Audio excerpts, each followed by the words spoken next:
हे student, welcome once again. बच्चों, आज की इस वाले वीडियो में हम लोग क्लास 6 साइंस के बुक का चैप्टर नंबर 2 रीड करेंगे, जिसका नाम है कंपोनेंट ऑफ फूड। इस वाले चैप्टर का भी मैं टोटल 3 वीडियो बनाऊंगा।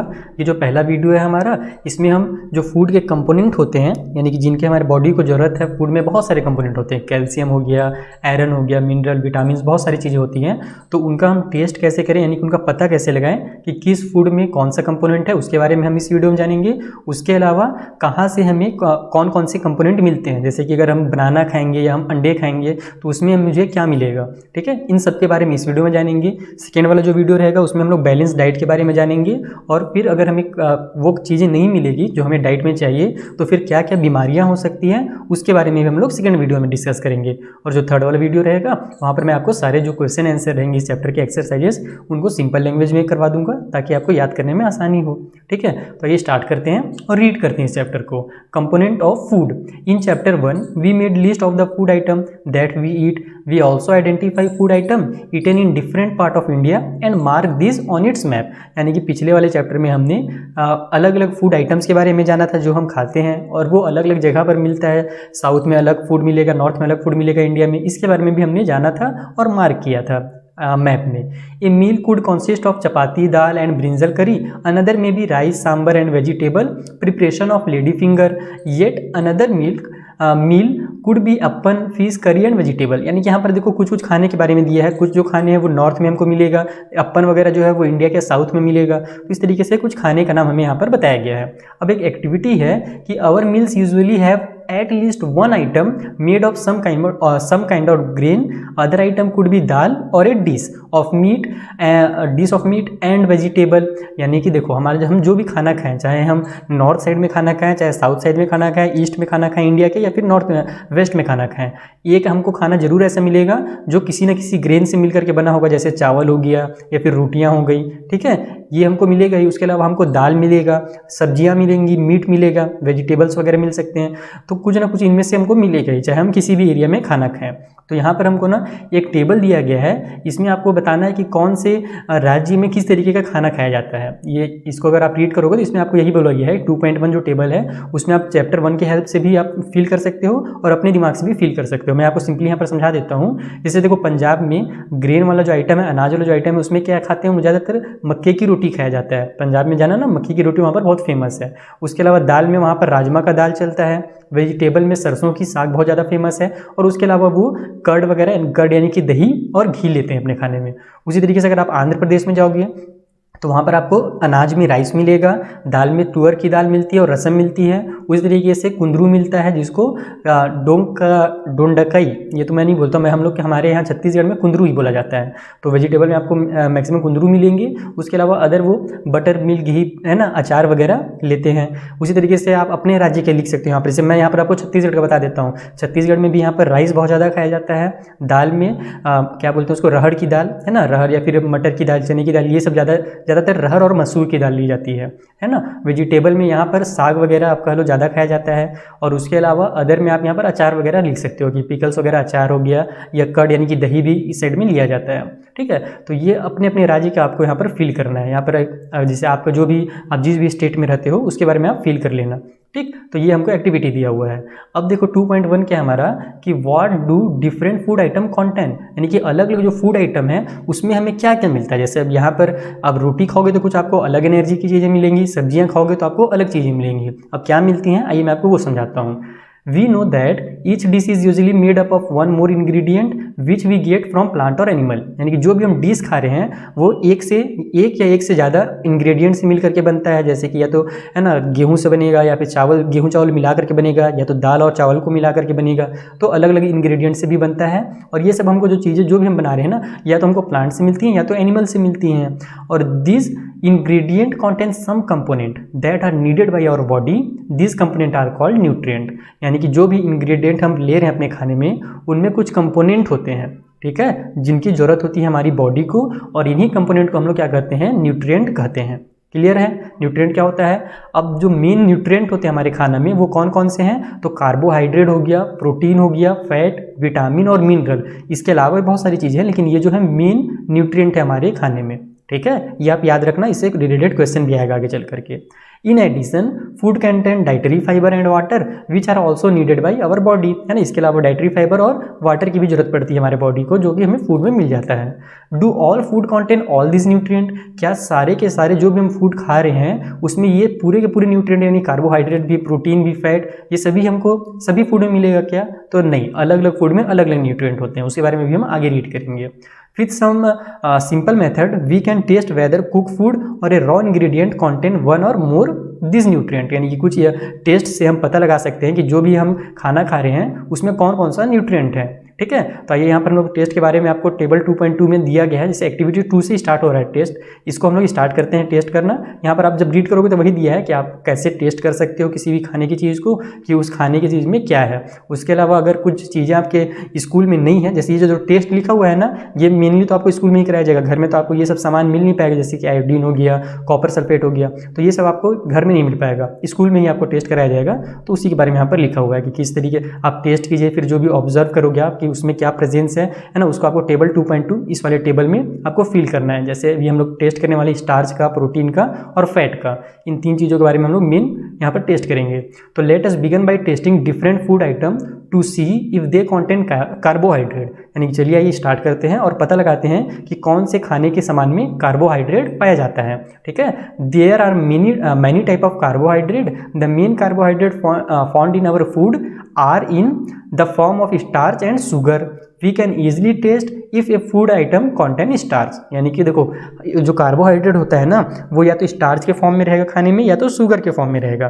तो स्टार्च के फॉर्म में अगर रहता है तो उसको हम आसानी से टेस्ट कर सकते हैं। उसके लिए आपको कुछ नहीं करना है, सिंपल जैसे देख लो आलू में ना क्या होता है, बहुत ज़्यादा कार्बोहाइड्रेट होता है स्टार्च के फॉर्म में। तो इसको टेस्ट करने के लिए सिंपल सा तरीका है कि आप आयोडीन का सॉल्यूशन ले लो, ठीक है, उसको क्या करो 2-3 बूंद उसको आलू में यहाँ पर आप गिराओ, तो आप देखना थोड़ी देर के बाद कि उसका जो कलर है ना वो ब्लैक ब्लू कलर का हो जाएगा। जो ये आलू लिया आपने, पोटैटो जो लिया है, उसका कलर ब्लैक ब्लू हो जाएगा। तो ये जो ब्लैक ब्लू कलर है ना, यही बताता है कि आपके खाने में क्या है, स्टार्च है। ठीक है, ये ध्यान रखना कि स्टार्च का प्रेजेंस हमको कैसे पता चलता है, तो जब हम लोग उसमें आयोडीन डालते हैं तो वो ब्लैक ब्लू कलर का हो जाता है, तब हमको पता चल जाता है कि उसमें स्टार्च है, यानी कि कार्बोहाइड्रेट है। ठीक है, तो ये हो गया हमारे स्टार्च का। उसी तरीके से अगर हम प्रोटीन का पता लगाना चाहें कि प्रोटीन है कि नहीं है खाने में, तो आप क्या करो कि कुछ भी जो भी आपने लिया है खाने का सामान, उसको या तो पहले पेस्ट की तरह बना लो, ना कि वो सॉलिड नहीं होना चाहिए, या तो पेस्ट की तरह दिखना चाहिए, या तो अगर वो पाउडर बन सकता है तो पाउडर बना लो। ठीक है, जैसे कि मान लो अंडे में प्रोटीन होता है, तो प्रोटीन को उसमें आपको अगर चेक करना है तो उसको क्या करो, मैश कर लो अच्छे से, उसके बाद वो पेस्ट बन जाएगा, तो फिर आप आसानी से पता लगा सकते हो कि अंडे में प्रोटीन है कि नहीं है। अब प्रोटीन का टेस्ट करने का तरीका देखो क्या है कि पुट सम ऑफ दिस, यानी कि जो भी आपने अंडे लिए रहेंगे, है ना, उसको आप मसल देना अच्छे से और उसको फिर टेस्ट ट्यूब में डाल देना और 10 ड्रॉप उसमें क्या करना, वाटर डालना और अच्छे से वाटर से उसको मिला लेना। अब क्या करना है, तो ऊपर से आपको सॉल्यूशन यानी कि लिक्विड के फॉर्म में आपको कॉपर सल्फेट मिलाना है और सॉल्यूशन मिलाना है किसका, कास्टिक सोडा का। देखो यहाँ पर ये मिला रहा है कॉपर सल्फेट और कास्टिक सोडा, उसी में आपको मिला देना है। ठीक है, थोड़ा थोड़ा मिलाना है, ड्रॉप ड्रॉप करके। देखो यहाँ पर लिखा भी हुआ है कि 2 ड्रॉप आपको लेना है कॉपर और 10 ड्रॉप लेना है कास्टिक सोडा। जितना बताया जा रहा है केवल उतना ही लेना, नहीं तो फिर वो आपका जो एक्सपेरिमेंट है वो गलत हो जाएगा। तो अब देखो अगर इस तरीके से करने के बाद उसको आप थोड़ी देर हिलाना और फिर छोड़ देना। अब देखना कि कुछ टाइम के बाद क्या होता है, कुछ मिनट के बाद उसका जो कलर है ना अंडे का, वैसे तो वाइट रहता है, लेकिन थोड़ी देर बाद वो वायलेट कलर का हो जाएगा। तो जो वायलेट कलर है वही हमको बताता है प्रोटीन की प्रेजेंस। ठीक है, ब्लैक ब्लू कलर स्टार्च बताता है, वायलेट कलर प्रोटीन बताता है। अब देखो यहाँ पर टेबल में उसी तरीके से आपको फिल करना है। जैसे रॉ पोटैटो जो है उसमें स्टार्च है, तो यस प्रोटीन और फैट, उसको भी हमने टेस्ट किया नहीं है। उसी तरीके से मिल्क में प्रोटीन मिल जाएगा आपको। ये देखो ये जो टेस्ट हो रहा था ना, ये मिल्क का ही हो रहा था यहाँ पर। उसके अलावा फिर ग्राउंड नट के बारे में दिया गया है, उसमें हमको फैट मिलता है बहुत ज़्यादा। फिर और भी बहुत सारी चीज़ें दी गई हैं, इनका टेस्ट एक एक करके कराया जाता है स्कूल में। जब हम लोग पढ़ाते थे या फिर पढ़ते थे उस टाइम ये टेस्ट किया जाता था। ठीक, तो अब जब स्कूल स्टार्ट होंगे आपके तो आपको दोबारा से ये टेस्ट कराया जाएगा। तो ये कंप्लीट हो गया। ठीक, अब लास्ट जो है फैट का टेस्ट, सबसे इजी जो टेस्ट होता है ना, मान लो अगर एग्जाम में आ जाए कि किसी भी टेस्ट के बारे में आप बताइए, तो आप फैट के टेस्ट के बारे में बताना, क्योंकि सबसे आसान टेस्ट इसी का होता है। इसमें आपको किसी भी चीज़ की जरूरत नहीं है, इसको अभी आप घर बैठे ही टेस्ट कर सकते हो। कैसे टेस्ट करना है, कोई भी सामान ले लेना आप, ठीक है, कुछ भी फूड आइटम ले लो जिसमें आपको पता हो कि उसमें फैट है कि नहीं भी पता है तो भी आप ले लो कोई भी फूड आइटम। अब क्या करो, उसको एक पेपर में लपेट दो अच्छे से और फिर उसको ना अच्छे से मल दो उस पेपर के अंदर। जैसे कि मान लो हम लोग ग्राउंड नट ले लेते हैं, ठीक है, उसको अच्छे से क्या करेंगे, करेंगे, पेपर में रख करके अच्छे से मैश कर देंगे। तो मैश करने के बाद आप देखना कि पेपर में ना आपको ऑयल दिखिएगा, ऑयली पैच, यानी कि लिक्विड तो दिखेगा। पानी आता है ना, पानी अगर हम लोग पेपर में डालेंगे तो कैसा दिखने लगता है पेपर के आर पार, उसी तरीके से उसमें ऑयल आ जाता है जब हम उसमें मटर वगैरह, मटर बोल रहा हूँ, ये ग्राउंड नट हो गया, इन सबको अगर हम उसमें डालते हैं तो ये तो वैसे नहीं है, यहाँ पर कार्बोहाइड्रेट का है। जैसे कि ये देखो ग्राउंड नट हो गया या फिर नट्स हो गया या तिल वगैरह, इसको अगर आप मैश करो, तिल तो सबको मिल जाएगा घर में, तो तिल को अगर आप कागज़ में लपेट करके मैश करना है तो उसमें आपको ऑयली दिखेगा।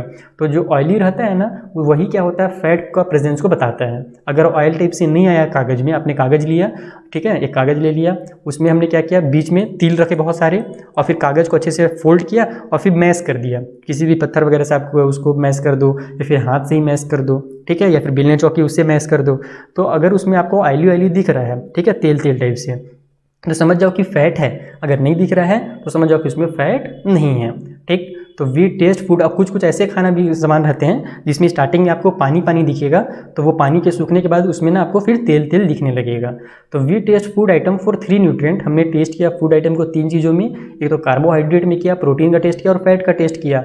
इसके अलावा कुछ और न्यूट्रिएंट होते हैं जैसे कि विटामिन और mineral, that are presence in different food item. Why do we need all this nutrient, यानी कि ये अलग अलग फूड आइटम में पाए जाते हैं और हमें इन चीज़ों की जरूरत क्यों है एक्चुअल में, तो उसके बारे में भी हम आगे पढ़ेंगे। पहले तो यहाँ पर आप देख लो कि जैसे यहाँ पर हमें कार्बोहाइड्रेट के कुछ सोर्सेज के बारे में दिया गया है। स्वीट पोटैटो हो गया, शुगर केन हो गया, पपाया हो गया, मेलन, मैंगो, मेज, राइस, बाजरा, व्हीट, ये सब में क्या होता है, कार्बोहाइड्रेट होता है बहुत ज़्यादा मात्रा में, ठीक है। उसके अलावा अगर हम फैट की बात करें तो इन सब में फैट होता है, ये हमारा प्लांट से मिलने वाला चीज़ है, और ये जो चीज़ें हैं ना, ये हमारे एनिमल से मिलने वाली चीज़ें हैं, इनमें भी हमको फैट मिलता है। इसके अलावा प्रोटीन भी मिलता है, हम प्रोटीन के बारे में आगे पढ़ने वाले हैं, ठीक। तो सम सोर्सेज ऑफ फैट दिया हुआ है, ऊपर वाला प्लांट से मिलने वाले सोर्सेस हैं और नीचे वाले एनिमल से मिलने वाले सोर्सेस हैं, ठीक। तो यहाँ पर अब आते हैं कि हमको फूड आइटम क्यों चाहिए। तो देखो, carbohydrate mainly provide energy to our body. जो कार्बोहाइड्रेट होता है वो हमारे बॉडी को एनर्जी देता है। उसके अलावा जो फैट है ना, वो भी हमको एनर्जी देता है। इसके अलावा अगर आप देखोगे तो अगर सेम अमाउंट में आप कार्बोहाइड्रेट ले लो और सेम अमाउंट में अगर फैट ले लो तो फैट जो होगा ना, वो हमको ज़्यादा एनर्जी देता है, ठीक है। तो फूड कॉन्टेंट कहाँ गया, यही है, स्मॉल क्वान्टिटीज़, नहीं यहाँ नहीं है, यहाँ से है ना। Protein are often called body building food, यानी जो प्रोटीन होता है हमारे खाने में उसको बॉडी बिल्डिंग फूड कहते हैं। जैसे किसी बच्चे को अगर बॉडी बनाना है तो फिर वो प्रोटीन वाला सामान को खाना शुरू कर दे। प्रोटीन किस किस चीज़ों में मिलता है, तो देखो यहाँ पर आपको मिल्क हो गया, अंडे हो गया, पनीर हो गया, फिश हो गया, मीट हो गया, ये सब में क्या होता है, प्रोटीन रहता है, ये एनिमल से मिलने वाले हैं। उसी तरीके से अगर आप सब्जियों में देखो या फिर दाल चावल में, तो इसमें आपको देखो मूंग की दाल ले लो, है ना, बीन्स ले लो, पीस ले लो, सोयाबीन ले लो, इनमें ही बहुत ज़्यादा, सोयाबीन में तो सबसे ज़्यादा प्रोटीन पाया जाता है। जितना आपको मछली वगैरह में नहीं मिलेगा उससे ज़्यादा यहाँ आपको सोयाबीन में प्रोटीन मिल जाएगा, ठीक है। तो ये प्रोटीन के सोर्सेस हैं और प्रोटीन को बॉडी बिल्डिंग कहा जाता है, ये ध्यान रखना, क्वेश्चन आगे आपसे पूछा जाएगा, ठीक। उसके अलावा विटामिन जो होते हैं वो प्रोटेक्ट करते हैं हमको डिसीज़ से, बीमारियों से बचाने के लिए हमको विटामिन की ज़रूरत होती है। और जो विटामिन होते हैं ना, वो बहुत अलग अलग टाइप के होते हैं, जैसे विटामिन ए हो गया, विटामिन सी हो गया, विटामिन डी हो गया, विटामिन ई, विटामिन के। इसके अलावा एक ग्रुप होता है विटामिन का जिसको विटामिन बी कॉम्प्लेक्स भी कहा जाता है। Our body need all types of vitamin in small amount, यानी कि हमको थोड़े थोड़े विटामिन सभी चीज़ों को चाहिए। ये नहीं कि विटामिन ए मिल गया तो विटामिन बी छोड़ दिया हमने, नहीं, आपको सभी विटामिन की ज़रूरत पड़ती है। विटामिन ए का देखो क्या काम है कि वो हमारे स्किन और आई को हेल्दी रखते हैं। उसके अलावा विटामिन सी जो है वो हमारे बॉडी के लिए, जो बीमारियाँ हमको जब बीमारियाँ आती हैं ना, तो विटामिन सी हमारा हेल्प करता है बीमारियों से बचने में। इसलिए आप देखना डॉक्टर्स आजकल ना कोरोना के टाइम पे विटामिन सी की टैबलेट्स भी जरूर देते हैं। उसके अलावा विटामिन डी जो होता है हेल्प करता है हमें कैल्शियम हमारे बॉडी के, और कैल्शियम जो है ना उसमें क्या होता है, हमारी बॉडी की जो हड्डियाँ होती है वो मजबूत करता है और दांतों को मजबूत करता है विटामिन डी, ठीक। तो food that are rich in different vitamin are show in figure 2.6 and figure 2.9, यानी यहाँ आप 2.6 से लेकर के 2.9 तक देख सकते हो कि किसमें कौन सा विटामिन पाया जाता है। जैसे विटामिन ए इन सब चीज़ों में पाया जाएगा, विटामिन बी इन सब चीज़ों में पाया जाता है। उसी तरीके से विटामिन सी यहाँ पर जो भी आपको दिख रहा है ना, सब्जियाँ, खट्टी चीज़ें, विटामिन सी ज़्यादातर खट्टी चीज़ों में पाई जाती हैं, हल्का हल्का जो खट्टापन रहता है ना उन सब चीज़ों में, तो इसमें विटामिन सी मिल जाएगा आपको। और ये सब विटामिन डी के एग्जांपल्स हैं। तो देखो ये इनमें हमको फैट भी मिलता है, प्रोटीन भी मिलता है और विटामिन डी भी मिलता है। तो कई आपको ऐसे फूड मिलेंगे जिसमें आपको अलग अलग कंपोनेंट पाए जाते हैं, ठीक है, अलग अलग न्यूट्रिएंट पाए जाते हैं। उसके अलावा अगर आप देखो तो एक बहुत ही इंटरेस्टिंग चीज़ ये है कि जो हमारा बॉडी है ना वो सनलाइट से डायरेक्ट विटामिन डी बना लेता है। जैसे देखो, our body also prepare vitamin D in the presence of sunlight. Nowadays insufficient exposure of to sunlight is causing vitamin D deficiency in many people. यानी जो लोग घर में दिन भर रहते हैं, धूप लेते ही नहीं है ना शुरू से, इससे आप देखना बच्चों को धूप में जरूर सुलाया जाता है शुरू में, जब स्टार्टिंग में न्यू बॉर्न बेबी रहती हैं तो उनको स्टार्टिंग में धूप जरूर दिखाने के लिए डॉक्टर भी बोलता है कि इनको धूप दिखाइए, क्योंकि हमारा जो बॉडी है वो डायरेक्ट धूप से क्या करता है, विटामिन डी बनाता है और हमारा जो बोन रहता है ना वो मजबूत होता है। ठीक है, तो आप विटामिन डी जरूर लेना आपसे धूप में। अगर आपको ये बात पहले से पता थी तो बहुत अच्छी बात है, नहीं पता था तो पता चल गया ना, और विटामिन डी आप जरूर लेना। उसके बाद देखो यहाँ पर, for proper growth of our body and to maintain good health some sources of different mineral are in given 2.10। यानी देखो ये सब जो चीज़ें हमने अभी पढ़ी, आयरन के विटामिन के बारे में है ना, प्रोटीन के बारे में, इसके अलावा कुछ और भी चीज़ें हैं जिनके हमारे बॉडी को जरूरत पड़ती है। जैसे ये हो गया आयोडीन। आयोडीन अगर नहीं खाएंगे हम ना तो जो आप देखना बहुत सारे लोगों के गला में बड़ा सा एक गोल सा निकल जाता है, गला में आप देखना ग्वाइटर हो जाता है, उसको ग्वाइटर बोला जाता है। ठीक है, तो वो वाली बीमारी हो जाती है आयोडीन की कमी से। तो इन सब चीज़ों में हमको क्या मिलता है, आयोडीन मिलता है। उसके अलावा फास्फोरस भी हमारे बॉडी की जरूरत है, तो इन सब चीज़ों में हमको फास्फोरस मिलेगा। आयरन भी ताकत के लिए, एनर्जी के लिए जरूरत रहता है, तो वो सब हमको साग में है ना, सेब वगैरह में आयरन मिल जाएगा। कैल्शियम की बहुत ज़्यादा जरूरत रहती है हमारी बॉडी को, है ना, दांत के लिए हो गया या फिर हड्डियों के लिए कैल्शियम बहुत ज़्यादा जरूरी है, तो वो मिल्क और अंडों में मिलेगा। तो ये कुछ अलग और भी मिनरल्स हमको दिए गए हैं। अब यहाँ पर देखो आप कि राइस हैज़ मोर कार्बोहाइड्रेट। अच्छा, कहाँ आगे, दोबारा आ गया क्या? नहीं, इसको आगे पढ़ रहे हैं। तो rice has more carbohydrate than other nutrient, thus we see rice is a carbohydrate rich source of food. यानी जो राइस होता है उसमें बहुत ज़्यादा कार्बोहाइड्रेट होता है, इसीलिए राइस को कार्बोहाइड्रेट रिच सोर्स फूड कहा जाता है। ठीक, उसके अलावा इन सब चीज़ों के अलावा हमारे खाने में डाइटरी फाइबर भी पाए जाते हैं और वाटर भी। ये जो डाइटरी फाइबर हैं इनको हम लोग रफेज के नाम से भी जानते हैं। ठीक है, या अगर डाइटरी फाइबर अगर एग्जाम में नहीं आएगा तो रफेज आएगा तो भी समझ जाना। रफेज का काम क्या होता है कि पहले तो ये मिलता है कहाँ से, तो प्लांट्स के या फिर अपने फूड से हमको मिल जाता है। इसके अलावा हमको ग्रेन से, है ना, दाल वगैरह से, पोटैटोज से हमको रफेज मिलते हैं। रफेज का मेन काम क्या रहता है कि जो हमारे बॉडी में खाना जो रहता है ना, जो डाइजेस्ट करने के लिए, तो खाना को डाइजेस्ट करने में रफेज का बहुत ज़्यादा यूज़ होता है, और खाना को डाइजेस्ट करके हमारे बॉडी से बाहर निकालने के लिए, एक्सक्रीट करने के लिए भी रफेज का इस्तेमाल करता है हमारा बॉडी। ठीक है, तो ये हो गया। इससे हमको एनर्जी तो नहीं मिलता, लेकिन वही है कि खाना को डाइजेस्ट करने में ये हेल्प करता है, सिंपल लैंग्वेज में।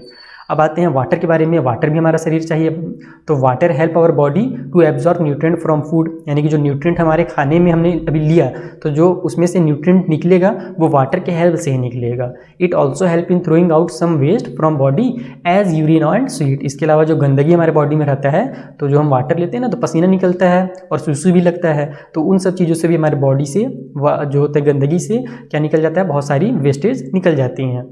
Normally we get most of water that our body needs from the liquid we drink such as water, milk and tea। यानी इन सब चीज़ों से तो हमको वाटर मिलता ही है। उसके अलावा हमको खाने में जो सब्जियां हम बनाते हैं उसमें भी वाटर रहता है, और ऊपर से भी हम क्या करते हैं, सब्जियों में पानी डालते हैं, तो उनसे भी हमको हमारे बॉडी को वाटर मिल जाता है।